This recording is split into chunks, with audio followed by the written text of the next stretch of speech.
Senior journalist మీరు మీరు అర్థం చేసుకొని మీరు మీరు దాన్ని మీరు మాట్లాడాలి, అంతేగాని నిజంగా నేను ఆల్రెడీ ఓకే, నిజంగా మారారా మీరు? నేను నిజంగా మారాను అని మీకు కానీ, పవన్ కళ్యాణ్ గారికి కానీ, చంద్రబాబు నాయుడు గారికి కానీ, లోకేష్కి కానీ నేను నా గుండెలు చీల్చి గుండెకాయ తీసి చూపించాలనా? నిజంగా మారాను అని నేను మారడానికి ఏముంది? నేను నా పద్ధతి, నా భాషా శైలిని నేను మార్చాను. నేను ఇక మీదట రాజ్యాంగబద్ధమైన భాషని, కాన్స్టిట్యూషనల్ బేస్డ్ అయి ఉన్న పరిస్థితుల్ని గమనించుకొని పద్ధతిగా మాట్లాడతానని ఒక ఒక ఒక మంచి పార్లమెంటేరియన్గా ప్రజల ముందుకు వచ్చానని చెప్పి నేను మీకు చెప్పాను. అంతేగాని ఏం పద్ధతి మార్చుకోవాలా? నేను ఇంకేమైనా కాంట్రవర్సీస్ లో ఉన్నాను? మీతో పాటుగా రామ్ గోపాలవరం కావచ్చు, మీరు కావచ్చు, ఇలా గత ప్రభుత్వ హయాంలో ఎవరెవరైతే ఒక లైన్ దాటి ప్రవర్తించారు, రామ్ గోపాలవరం అయితే నేను ఇంక ఎలాంటి సినిమాలే తీనాను అన్నాడు. సో ఆయన కూడా కొన్ని నోటీసులు వెళ్ళాయి, ఆయన తీసినటువంటి సినిమాలకు, లేదంటే ఆయన కొన్ని మాట్లాడిన మాటలకు కొన్ని వివరణ తీసుకున్నారు.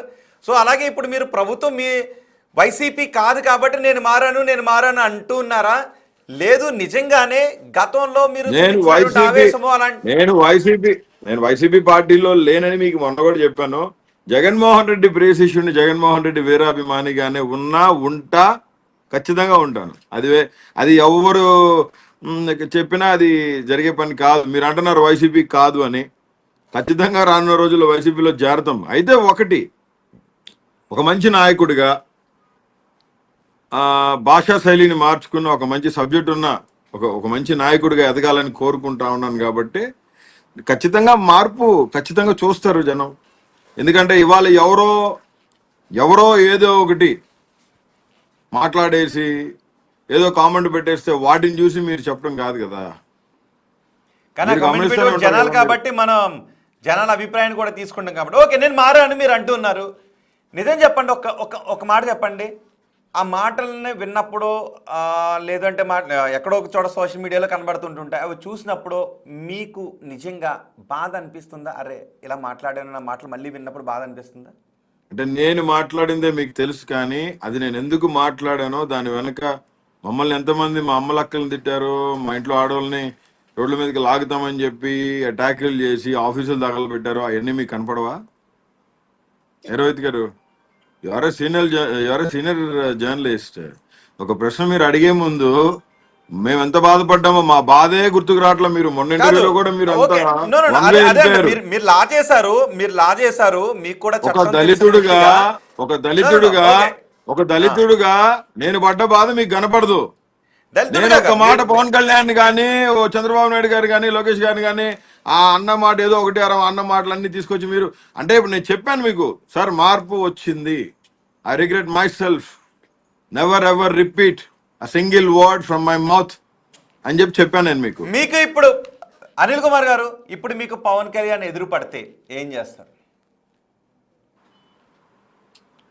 ఒక ఫిల్మ్ యాక్టర్గా, ప్రస్తుత ఉప ముఖ్యమంత్రిగా ఉన్నారు కాబట్టి విష్ చేస్తాను. ఎందుకంటే నా నాయకుడు మాకు నేర్పింది అదే. ఫస్ట్ ఎవరిని చూసినా మన శత్రువు ఎదురుగా వచ్చినా ఆయన నమస్కారం పెట్టమంటారు.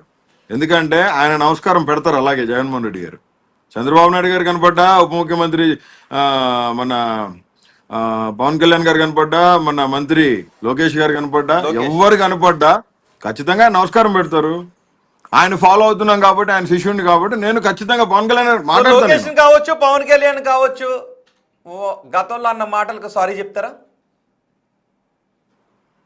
చెప్తానండి ఖచ్చితంగా. అంటే నేను నా పద్ధతి మార్చుకున్నాను కాబట్టి I'm extremely sorry for what I said. And ఖచ్చితంగా ఒక గొప్ప రాజకీయ నాయకుడిని మీరు చూడబోతున్నారు, ఒక వెరీ గుడ్ పార్లమెంటరీని చూడబోతున్నారు. ఒక చదువుకున్న వ్యక్తిగా 10 సంవత్సరాలు కేంద్ర మంత్రి దగ్గర పనిచేసిన అనుభవాల్ని అన్నిటినీ రంగరించుకొని మళ్ళీ చెప్తున్నా, నా దళిత జాతి బిడ్డల కోసం, ఎస్సీ పల్లెల కోసం, నా అన్నదమ్ముల కోసం ఖచ్చితంగా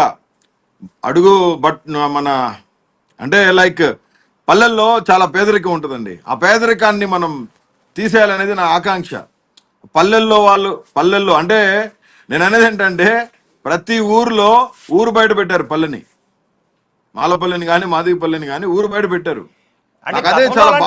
ఉండేవి, ఐ అగ్రీ. గతంలో అలాంటి అమానుష్యాలు ఉండేవి, కానీ ఇప్పుడు అలాంటి అమానుష్యాలు లేవు. ఆమ్, ఆ, అంటే క- ఊరు లోపలికి వచ్చినాయి పల్లెలు. కలిసే ఉంటున్నారు చాలా చోట్ల, అన్ని చోట్ల. గతంలో ఉన్న అదే అమానుషాలే, మీరు చెప్తే నేను గతంలో ఉన్న తెలుసుకుంటానులేండి. అమానుషాలే. No, no, no. అది మీరు గతంలో మీరు ఉన్న చెప్తే నేను వింటాను.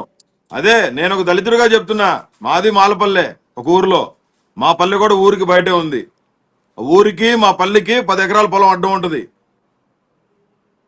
నేను నేను కలిసి ఒకటి ఉన్న ఊళ్ళు చెప్తున్నాను వినండి. చూపించమంటారా? No, no, అది బాబాసాహెబ్ కాదు. అంటే అంబేద్కర్ అంటే రాజ్యాంగం ఒకటి రాసిన తర్వాత నేను అగ్రీ చేస్తాను. గతంలో దళితులపై అమానుషమైన దాడులు జరిగాయి. బాబాసాహెబ్ అంబేద్కర్ అంత మంచి రాజ్యాంగాన్ని మనకు అందించకపోయి ఉండుంటే ఈ రోజు దళితులు నిన్నగాక మొన్న కూడా మీ ముందు కళ్ళ ముందు జరిగింది కదండి. ఇప్పుడు అగ్రకులాలు నేనేం దళితులను చెప్తున్నాను మీకు, అగ్రకులాలు దళితులను అనగదొక్కారని నేను అంగీకరిస్తా. అలాంటి రాజ్యాంగం నిన్నగాక మొన్న మనకు మీకు లేకపోతే ఎగ్జాంపుల్ ఈ కనపడుతుంది రోజుకి కదా. ఈ రోజుకి మీరనే దాన్ని నేను అంగీకరించను. మీరనేదాన్ని నేను నిజంగా అమాయకమైనటువంటి దళితులు ఎంతో మంది అగ్రకులాల చేత అనగదొక్కబడి ఉన్నారు. కానీ ఓ మీరు అమాయకుడు అంటే నమ్ముతారా? నేను అమాయకుడు అంటే నమ్మడం కాదండి. నేను ఆ మాట మాట్లాడేది మీ దగ్గర. ఉమ్. నేనేమంటానంటే అనిల్ కుమార్ గారు, మీ వీడియో ఆగింది. ఒక్క నిమిషం అండి. ఇప్పుడు ఓకే కదా? ఉమ్. నిన్న కారుమూరి వెంకటరెడ్డిని అమ్మే చేసిన ఆరోపణ ఏంటండి? ఉమ్. వర రవీందర్ రెడ్డిని స్వాగతిస్తున్నా అన్నాడు. మరి నేనే పాపం చేశాను? అసలు నేను ఇప్పుడు వాళ్ళ వైసీపీ పార్టీలో లేనప్పుడు ఎవరూ మాట్లాడలేదు. సానుభూతి పరుడుగా నన్ను అంగీకరించారు. సానుభూతి పరుణ్ణే. అది ఎవరు చెప్పినా ఎవరు చెప్పకపోయినా, ఎవరికి ఇష్టం ఎవరికి ఇష్టం లేకపోయినా నేను ఎంచుకున్న నాయకుడు వైఎస్ జగన్మోహన్ రెడ్డి గారు.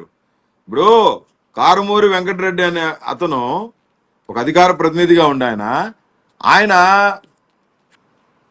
నన్ను అపోజ్ చేశాడు. అసలు నేను వాళ్ళ వైసీపీ పార్టీ కానప్పుడు నన్ను పాయింట్అవుట్ చేసి కాదు, బోర్గడ్డ అనిల్ కుమార్ ని పాయింట్అవుట్ చేసిన, బోర్గడ్డ అనిల్ కుమార్ ని విమర్శించిన, బోర్గడ్డ అనిల్ కుమార్ ని విష్ చేయకపోయినా అది దళితులను అవమానించినట్టుగా బోరుగడ్డ ఎందుకు ప్రాజెక్ట్ చేస్తున్నారు? బోరుగడ్డ దళితుడు కాదా? బోరుగడ్డ దళితుడు కాదు అని అనలేదు. కానీ బోరుగడ్డ అనిల్ కుమార్ ని రాజకీయంగా విమర్శలు చేస్తే అది దళితులను విమర్శించినట్టుగా బోరుగడ్డ ఎందుకు ప్రాజెక్ట్ చేస్తున్నారు? నేను ఎప్పుడు ప్రొజెక్ట్ చేయలేదే.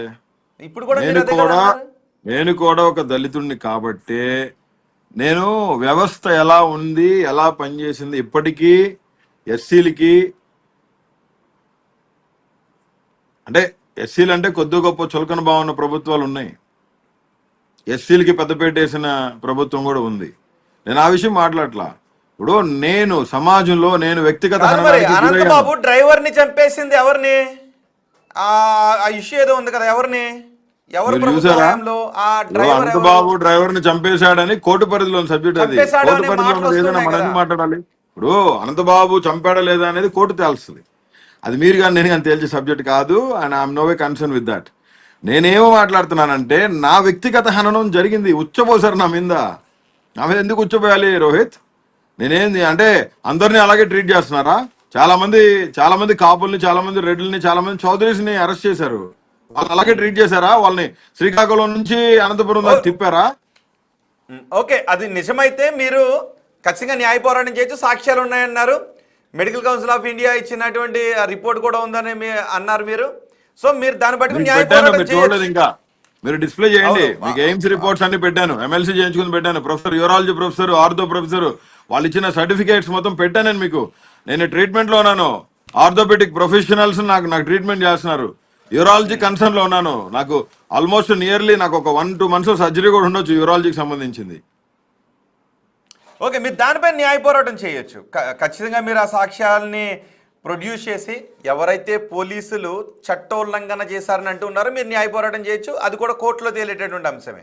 ఓకే, ఇంతకుముందు మీరు అన్నారు అంటే మీరు మారారా అని చాలా ఎక్కువ మంది క్వశ్చన్స్ అడిగారు కాబట్టి నేను మళ్ళీ మిమ్మల్ని లైవ్లోకి తీసుకున్నాను.